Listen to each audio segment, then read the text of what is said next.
BJP के प्रदेश अध्यक्ष भूपेंद्र चौधरी जी इस वक्त हमारे साथ फोन लाइन पर हैं। भूपेंद्र चौधरी जी, बहुत बहुत स्वागत आप सभी का आपका एबीपी गंगा पर, और बहुत बधाई आपको इस जीत की। नमस्कार, धन्यवाद आपका। आप सबके रियाज से गोला की महान जनता ने भारतीय जनता पार्टी के रूप में अमन गिरी प्रत्याशी चुनकर, विधायक चुनकर उन्हें ये काम करने का अवसर दिया है, सेवा करने का अवसर दिया है। निश्चित रूप से सबका बहुत बहुत धन्यवाद जी। आपके प्रदेश अध्यक्ष बनने के बाद देखिए ये पहला परिणाम है और रिकॉर्ड जीत हासिल की है यहाँ पर अमन गिरी ने, जो कि बीजेपी के कैंडिडेट हैं वहाँ पे, और अपने ही पिता के जीत के अंतर को उन्होंने बढ़ा दिया है। तो ये कैसे संभव हुआ, इस पर थोड़ा रोशनी डालें। निश्चित रूप से गोला विधानसभा की महान जनता का मैं अभिनंदन और आभार प्रकट करता हूँ। उन्होंने इतना बड़ा जनादेश भारतीय जनता पार्टी के प्रत्याशी के रूप में अमन गिरी जी के पक्ष में दिया है।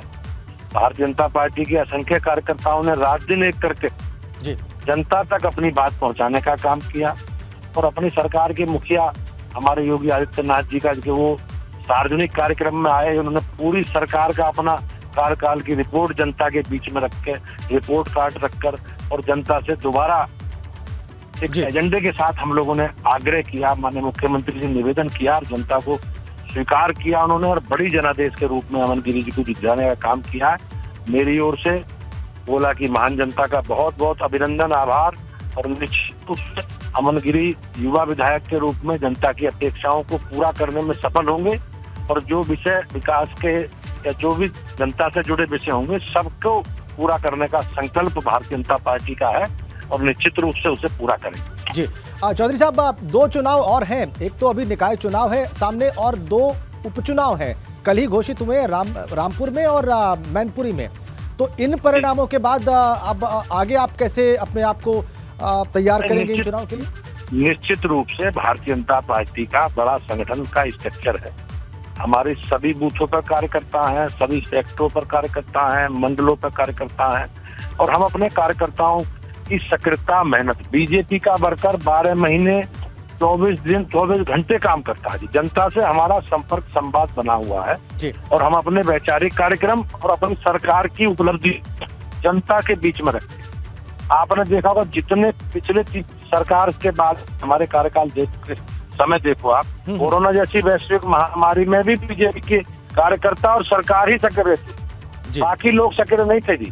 तो जनता के दुख दर्द में बीजेपी के कार्यकर्ता खड़े हैं।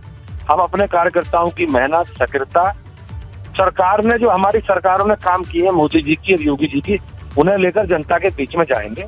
हम गोला में भी उन्हीं विषयों से चुनाव में गए थे, और मैनपुरी और रामपुर में भी उन्हीं विषयों को लेकर जाएंगे। और हमें विश्वास है कि प्रदेश की महान जनता का गोला की तरह रामपुर भी और मैनपुर में भी भाजपा को आशीर्वाद इसमें मिलेगा। सर, एक फर्क है, ये सीट आपके पास ही थी, लेकिन वो दोनों सीटें समाजवादी पार्टी के पास थी। निश्चित रूप से आपने देखा होगा, अभी पिछले बाई इलेक्शन में रामपुर और आजमगढ़ जैसी सीट भारतीय जनता पार्टी जीती, और उसके पीछे कहीं ना कहीं हमारी सरकारों के काम और हमारे कार्यकर्ताओं की तपस्या जी। दो बड़े कारण। मोदी जी ने जिस प्रकार से काम किए हैं देश में, और मोदी जी के प्रति देश के लोगों का, प्रदेश के लोगों का जो विश्वास है, उस विश्वास का ही परिणाम है कि आजमगढ़ और रामपुर जैसी लोकसभा सीट भी भाजपा जीती है, और निश्चित रूप से मैनपुरी और रामपुर में भी कमल खेलने वाला जी। लेकिन वहाँ पे जो उम्मीदवार का चुनाव होगा, पार्टी के द्वारा जो उम्मीदवार खड़े किए जाएंगे, वो बहुत महत्वपूर्ण होगा, ये हम सब जानते हैं, और इसे बताने की आवश्यकता भी नहीं है। वो कब तक हो पाएगा? भारतीय जनता पार्टी की प्रत्याशी चयन की एक प्रक्रिया है जी। अब हम लोग आपस में विचार विमर्श करके जो निर्धारित व्यवस्था है, उस व्यवस्था में निर्धारित चयन के लिए आपस में बैठकर चयन कर लेंगे जी। उसके बाद केंद्रीय पार्लियामेंट्री बोर्ड को या चुनाव समिति को नाम प्रस्तावित कर देंगे, वो उसकी घोषणा कर देगी। लेकिन हमारे यहाँ बिल्कुल एक पारदर्शी प्रत्याशी चयन की व्यवस्था है। व्यवस्था को आगे बढ़ाते हुए प्रत्याशी का चयन करेंगे, अपने कार्यकर्ताओं में से करेंगे, और निश्चित रूप से अपने विचार से आगे बढ़ाने वाले लोग करेंगे, और चुनाव को जीतने के संकल्प के साथ आगे बढ़ेंगे। बहुत बहुत धन्यवाद भूपेंद्र चौधरी जी, हमसे बातचीत करने के लिए और विस्तृत बातचीत करने के लिए, और अपने विचार यहाँ पर इस मंच पर रखने के लिए, एबीपी गंगा के दर्शकों के सामने रखने के लिए एक बार फिर से आपका बहुत बहुत धन्यवाद और बधाई।